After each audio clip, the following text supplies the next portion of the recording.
विश्वास करने के लिए अब आप इतना पढ़ लिए हो तो मैं ये बात बता रहा हूँ, नहीं तो मैं इस प्रश्न का उत्तर कुछ और देता।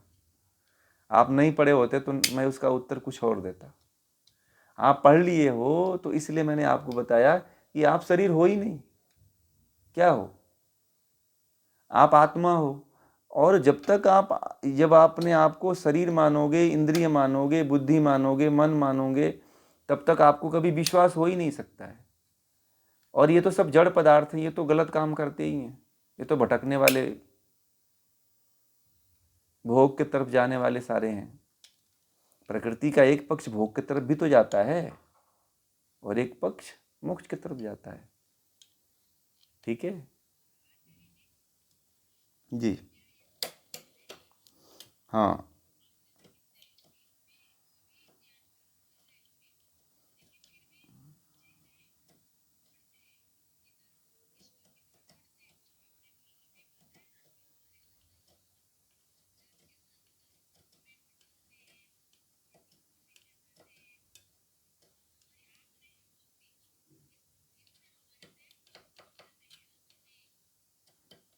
हम्म।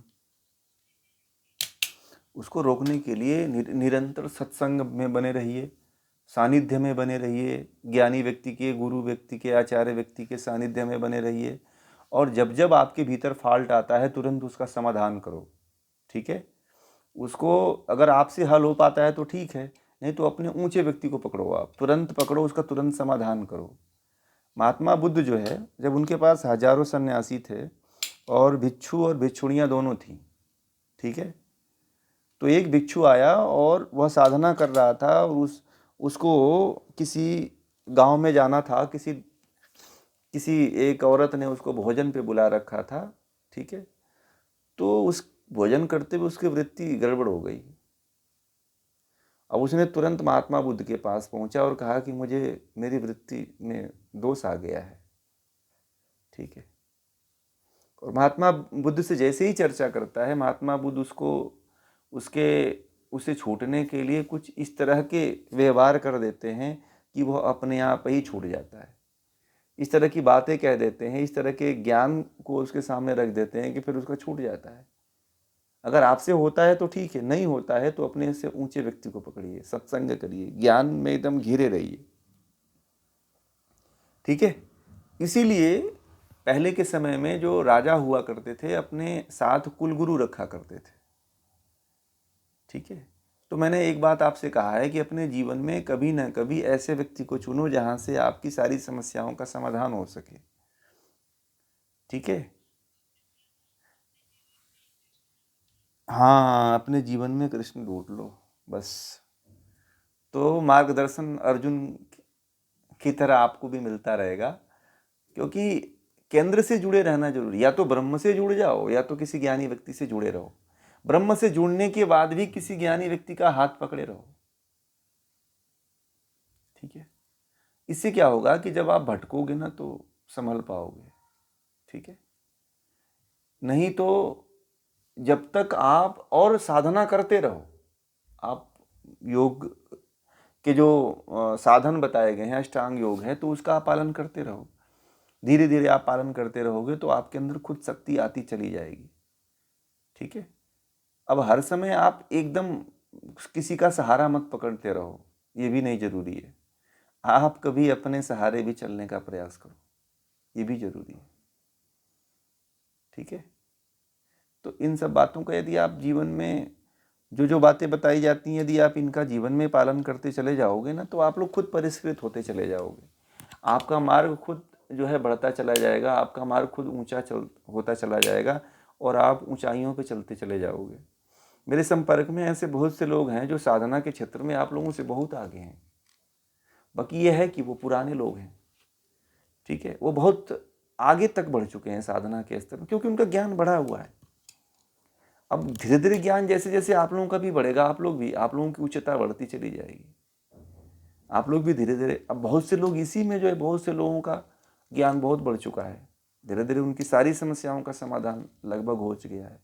परंतु एक बात और ध्यान रखना, मैं एक बार बार बार बोल रहा हूँ कि अपने अंदर ना कभी तिनके का भी छेद मत रखना, सुई के नोक के बराबर भी छेद मत रखना।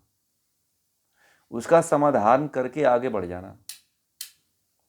हो सकता है कि वो छेद आपको डुबो दे। ठीक है,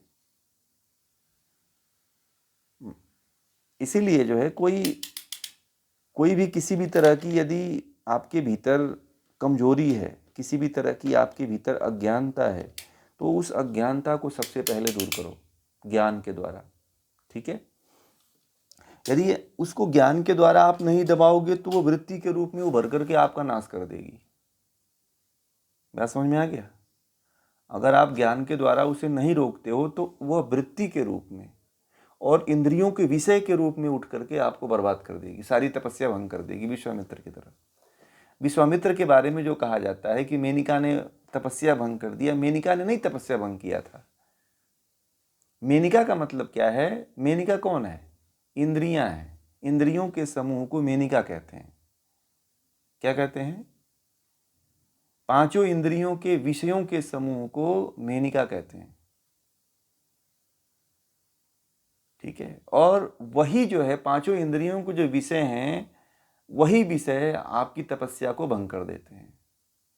यह हर केवल विश्वामित्र के साथ नहीं होता है, आपके साथ भी होता है, मेरे साथ भी होता है, यहाँ पे जितने लोग हैं और जो भी साधना की तरफ जाता है सबके साथ होता है। सबकी तपस्या भंग कर देती है मेनिका। ठीक है, समझ में आ गया? लोगों ने इस बात को स्त्री का रूप दे दिया और इसी विश्वामित्र को बदनाम कर दिए लोगों ने। ठीक है, हर समय आपको कोई ना कोई मेनिका छेड़ देती है। वो कौन है?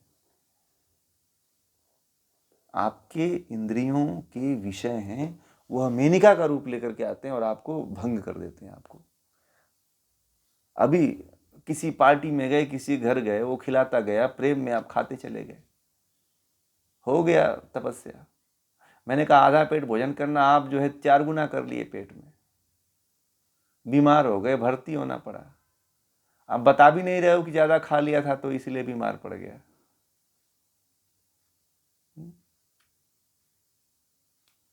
तो इंद्रियां विफल हो गई, बीमारी हो गई, फिर साधना क्या करोगे?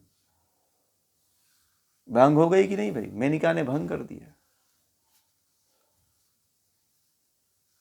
तो ये सारी चीजें हैं। केवल काम थोड़ी है, काम से ज्यादा खतरनाक और भी इंद्रियां हैं जो आपको भ्रमित कर देती हैं, अपने मार्ग पे विचलित कर देती हैं। वो तो बढ़ने की आवश्यकता होती है आपकी। ये ज्यादा डिपेंड करता है कि आप किस तरह से जीवन को जी रहे हो और किस तरह से अपने जीवन को आगे लेके जा रहे हो, ये ज्यादा डिपेंड होता है। ठीक है।